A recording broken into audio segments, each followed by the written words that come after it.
we've now got an Indian whiskey, Paul John. Yep. Named after the founder of the company. This one I haven't tasted, so it'll be very interesting. It's just called Oloroso. Well, look at the colour. It's beautiful. So this particular one is part of, I think it's got a twin, effectively. So there's the Oloroso edition and also the Pedro Jimenez edition.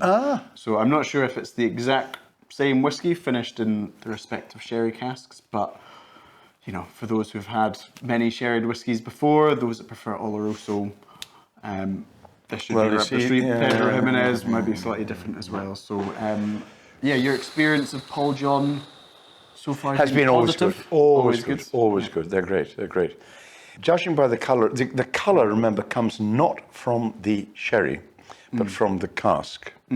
So this will be matured in a European oak cask. And unless they've added colour to it, and I'm sure they wouldn't have done, which has been seasoned with Oloroso sherry. Sure. Oloroso sherry is, as you know, is very, very dry. It's it's a dark, dry sherry. Whereas PX, Pedro Jimenez, is a very sweet. Lots of raisins, sultanas, and exactly. all that sort of. So from this, I'll expect sort of dried fruits and somewhat tannic. Okay. Well, we'll see what happens. Yeah, so far your experience has been great. This one, there's no age stated on it. Obviously, the climate in India is slightly different to the climate in Scotland. Goa is hot and humid. So basically, with it being a hot climate, the whiskey will mature much, much quicker. There's going to be a lot more interaction between. You're absolutely right. The spirit in the woods. The oak casks are a bit like a sponge. We'll just sort of soak in all that spirit. So well, the HMRC, the tax people in the UK, allow for 2% per annum evaporation in Scotland. Okay. In the likes of India, Taiwan, Kentucky, you're losing, or they're losing 15% per annum. Yeah. So you get this incredibly intense, concentrated maturation. Yeah, which is probably part of the reason why I'll never find a 15-year-old Taiwanese single malt or a 18-year-old. Well, unless they develop, and they are exploring using chilled warehouses and larger casks to slow down the impact of the wood and more refill casks and so on. But not so far. So this looks. I mean, the colour's gorgeous. Yeah. But this will be quite a young whiskey, I would guess. Yeah, it is bottled at a healthy 48%. Yeah. So it'll have a good amount of body, good amount of. It is dry. It's dry on the nose, isn't it? It's. In fact, it has a faint note of dry sherry.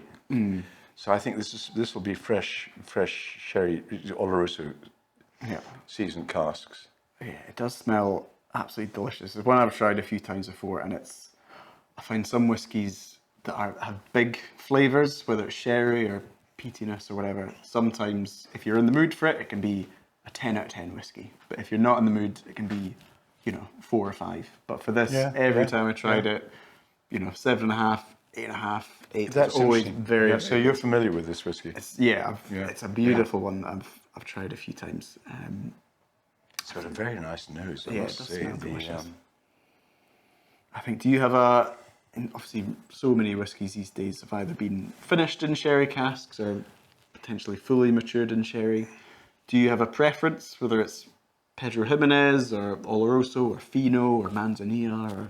Well, I think that probably I lean towards PX, towards Pedro Jimenez, the sweet ones, but the traditional Oloroso is traditional, and the this is gently opening up, and I really don't think that the occasionally they say Fino casks, but I don't think the sherry gives any. I think the first fill will have an impact. The sherry will have an impact, but when it becomes a refill cask, second, third, fourth fill, it's the cask that's doing the work, the wood, not the the seasoning agent. You know, same with bourbon.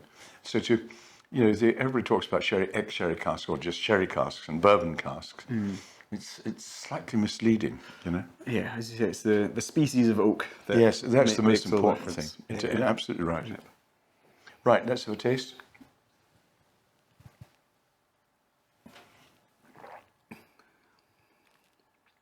Very nice. Quite tannic, would you say? It's quite sweet, almost sweetish like leathery for me in a nice way. Is it Cadbury's fruit and nut? Okay. I'm getting chocolate, I'm getting nuts, and I'm getting dried fruit. Okay. Or Tunnock's caramel wafer. Okay. But no, I think it's probably more. And I've got this lingering fruit and nut, and very nice indeed. It is delicious. I find, in terms of different sherry casks, I always have a preference for Oloroso. I remember a few years back, I thought, I love Oloroso. Oloroso is the best. I bought a bottle of Oloroso sherry. I'm going to love this. Yeah. It's too much. Hated it. Disgusting. So too dry. It's too much of a good thing, perhaps. Yeah. So I think that Oloroso influence, in a whiskey from an oak cask is my kind of limit. But this one is, this is sensational, really. It's not giving away terribly much on the nose, I must say. But in the mouth. Yeah. Have some more, Charlie. Sorry, so rude. You're right. No, I'm fine. Yeah.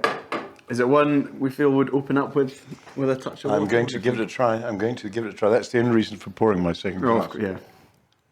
Well recovered. Good excuse. Yeah. No, it's full of flavour, beautifully rounded. Would you say it's a whiskey that's very well suited to kind of the colder months for sort of winter, perhaps an after meal dram? It's not the sort of thing I would reach for, on a warm summer's day. It's definitely not refreshing. It's not crisp. It's not. No, I agree with you. Yeah. This is a digestif. Okay. Post meal with an espresso coffee and some dark chocolate and a cigar. Why not? Yeah, and this would be absolutely perfect. Yeah. As a cigar malt, coffee and it's decadent. It's rich. It's got all it really is. Yeah, it's sensational. With cigars, a lot of people assume, smoky cigar, you need a smoky whiskey, but no, you don't. Yeah, it's the big sherried ones that complement it best, isn't it? Yeah. So the likes of Dalmore, as you say, this is a great one. I've heard this. And frankly, actually, the some American whiskies go very well with cigars. Okay. The sweet, sweet, sort of obvious flavours, long aged or well aged. Okay. Bourbons in particular, not rye, but the. I think anybody who loves Glendronach, Aberlour, old school Macallan, this is very much in the same ballpark. Absolutely. Even a tiny bit of struck match in the. It's just a fleeting glimpse, but it says European oak, and that's really, really good. But no, it's bags of flavour. Yeah. It's a nice alternative to single malt Scotch. Obviously, big sherried whiskies these days sell out so quickly. Anything that's got a lovely dark mahogany colour. So Paul John's. How is it priced? Have you any idea how it's priced? At the moment, we're in 2022. It's about £60-70 or so, which isn't too bad for a 48% single malt.